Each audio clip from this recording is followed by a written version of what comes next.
Hello aspirant, आज हम revision करने वाले हैं भारत में व्यापारिक कंपनियों का आगमन इस क्लास का, जिसमें हम डच और अंग्रेज़ों के बारे में पढ़ने वाले हैं। ठीक है। डच जो कि हॉलैंड के निवासी थे।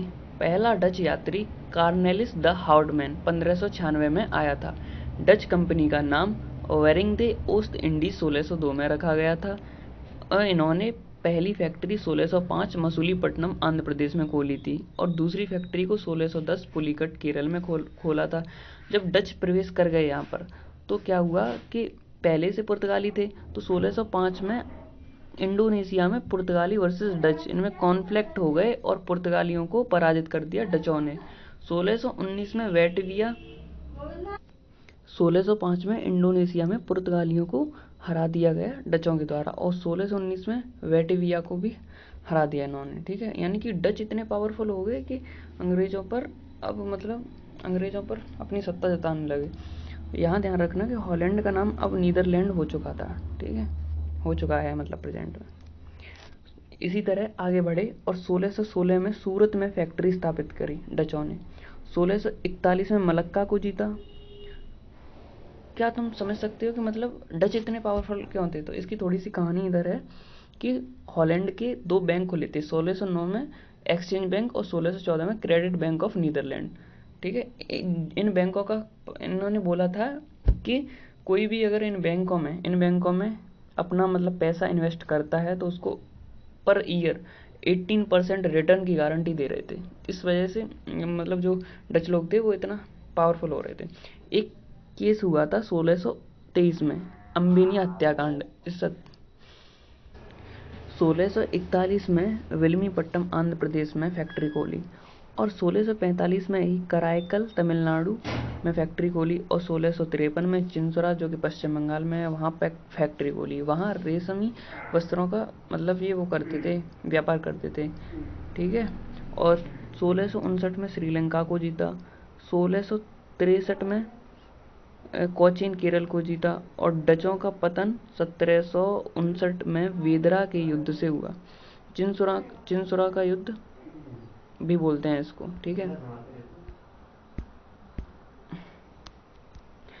फिर 1588 में अर्मीडा विजय। इसको थोड़ा समझना कि जो स्पेन है इसने 130 जहाजी बेड़े बनाए थे, वो भी अविजित, यानी कि जिन्हें कोई विजित न कर पाए। लेकिन अंग्रेज़ों ने क्या किया, अंग्रेज़ों ने उस जहाजी बेड़े को भी जीत लिया, यानी कि उन पर विजय प्राप्त कर ली। वही लगा 1588 में अर्मीडा विजय, अंग्रेज़ों ने स्पेन को हरा दिया। फिर अंग्रेज़ों ने सोचा कि जब हम स्पेन को हरा सकते हैं तो क्या हम मतलब व्यापार के लिए आगे नहीं बढ़ सकते? तो तब उन्होंने 3 लोगों को भेजा। पहला बेड़ा, दूसरा बेड़ा, तीसरा बेड़ा भेजा गया। पहले बेड़े में जेम्स क्लास्टर गया, दूसरे में 1596 बेंजामिन के नेतृत्व में, 1597 में गया जॉन मिल्डेल। ये गए थे वहाँ पर भारत में देखने, स्थितियाँ परखने कि व्यापार हो सकता है या नहीं हो सकता। तब उन्होंने कहा हाँ, लौट के गए तो हो सकता है व्यापार। फिर 24 सितंबर 1599 को 24 मर्चेंट यानी कि व्यापारिक कंपनियों मतलब व्यापारिक ने एक समूह बनाया जिसका नाम रखा द मर्चेंट एडवेंचर्स ग्रुप, जिन्होंने 125 शेयर होल्डरों को अपनी तरफ मिलाया और इन्वेस्टमेंट करने के लिए 72,000 पाउंड की राशि जमा करी। उसके बाद ईस्ट इंडिया कंपनी की स्थापना की गई। 31 दिसंबर 1600 एडी में ईस्ट इंडिया कंपनी की स्थापना हुई, जिसमें एलिजाबेथ ने 15 वर्षों का एकाधिकार प्रदान किया पूर्वी देशों के लिए, जिसे हम शाही आदेश जारी करने को बोलते हैं या फिर रॉयल चार्टर बोलते हैं। कंपनी का नाम शुरुआत में क्या था, the governor and merchants of London trading into the east Indies. ठीक है, फिर जब कंपनी बन गई फिर हॉकिंस आया 1608 में हॉकिंस आया, सूरत में पहुंचा। फिर 1609 में आगरा पहुंचा, जहांगीर से मिला, रिक्वेस्ट करी मुझे वो चाहिए व्यापार की अनुमति वगैरह वगैरह, लेकिन उसने अनुमति नहीं दी, लेकिन आंशिक रूप से दे दी। तो 1611 में ये वापस चला गया। यहाँ पर 1611 में एक सवाली का वॉर हुआ था, जिससे जहांगीर ने कह दिया था कि अब तुम्हें कोई वो नहीं मिलेगी, तुम यहाँ व्यापार करने आए हो या वॉर करने आए हो, कोई स्वीकृति नहीं है, ऐसे करके। लेकिन 1612 में माफ़ी वगैरह मांग के स्वीकृति लेके गया था आंशिक रूप से।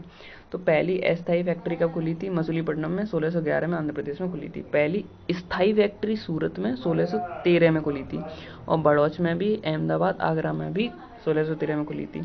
1632 में गोलकुंडा के सुल्तान ने स्वर्ण फरमान जारी किया, यानी कि अंग्रेजों ने जो गोलकुंडा था 1632 में उस सुल्तान से भी इन्होंने व्यापार करने की अनुमति मांग ली। ठीक है। और 1633 में हरिहरपुर बालासोर उड़ीसा में इन्होंने फैक्ट्री खोली। 1639 में मद्रास को पट्टे पर प्राप्त किया, यानी कि रेंट पर। 1640 में इन्होंने जॉर्ज सेंट फोर्ड बनाया मद्रास में। 1651 में हुगली नदी के तट पर बंगाल में फैक्ट्री खोली इन्होंने। ठीक है। 1661 में ब्रिटिश राजकुमार चार्ल्स सेकंड की शादी पुर्तगाली राजकुमारी कैथरीन से हुई। तब इन्होंने बम्बई दहेज में दे दिया पुर्तगालियों ने ब्रिटिशियर्स को। लेकिन 1668 में ईस्ट इंडिया कंपनी से कहा गया कि 10 पाउंड के वार्षिक किराया देना पड़ेगा तुमको। 1659 में गेराल्ड अंगियार ने आधुनिक बम्बई की नींव डाली। ठीक। और 1686 में मुगलों से झड़प हो गई, किसकी? ईस्ट इंडिया कंपनी की। तब कौन था? जॉन चाइल्ड था। इसने क्या किया, जो पश्चिम बंगाल के सूबेदार थे उनसे बोला कि वो आए टैक्स लेने। इसने मना कर दिया कि जाओ अपने पप्पा जी से कहना टैक्स लेने के लिए। उस टाइम पर 1686 में औरंगजेब गद्दी पर था, तो उसने कहा अच्छा ऐसी बात है, तो उसने फिर इसको मारते मारते घसीटते दरबार में बुलाया, और फिर उसने अपनी मतलब चप्पल पे, अपने जूते पे नाक रगड़वाई इसने। फिर लेकिन तभी था जिसने कलकत्ता की स्थापना करी थी, जॉब चार्नक, उसने माफ़ी मांगी और 1.5 लाख का हर्जाना भी दिया इसकी गलती के लिए। फिर इसको भारत से निकाल दिया गया, भगा दिया गया। कलकत्ता का संस्थापक यानी जॉर्ज चार्नक ने स्थापना करी 1690 में कलकत्ता की। 1687 में हेडक्वार्टर सूरत से बम्बई ले गए। 1698 में बंगाल के नवाब इब्राहिम खां से 3 गांव की जागीरदारी प्राप्त की। इन तीनों को मिलाकर 1700 में फोर्ट विलियम किला बनाया इन्होंने। ये 3 गांव थे, सूतानती और कलिकाता और गोविंदपुर। 1717 में फर्रुखसियर ने दस्तक जारी करी। इसे तो तुम जानते ही होगे दस्तक को, इसके फुंसी थी तो डॉक्टर हैमिल्टन ने इसका इलाज कर दिया, तो इसने दस्तक जारी की थी। उस दस्तक में कहा था कि 10,000 रुपये हर वार्षिक देने हैं और सूरत में सभी कर माफ़ है तुम्हारे, और 3,000 रुपये देने हैं साल के, बंगाल बिहार उड़ीसा के सभी कर माफ़ है तुम्हारे, ये कहा गया। ठीक है। फिर आगे थोड़ा से पॉइंट है वो और क्लियर कर लो, रिवीजन अच्छे से हो जाएगा तुम्हारा। जैसे कि ये देखो, ब्रिटेन, इंग्लैंड, यूके में क्या अंतर होता है? तो जो इंग्लैंड होता है वो केवल इतना इतना इंग्लैंड है। ठीक है। और ब्रिटेन, अगर इसमें वेल्स को मिला लो तो ब्रिटेन बन जाता है। स्कॉटलैंड को मिलाने के बाद ग्रेट ब्रिटेन बन जाता है। लेकिन यूके बन जाता है अगर इसमें नॉर्थ आयरलैंड को मिला लिया जाए तो। और ये कुछ कंडीशंस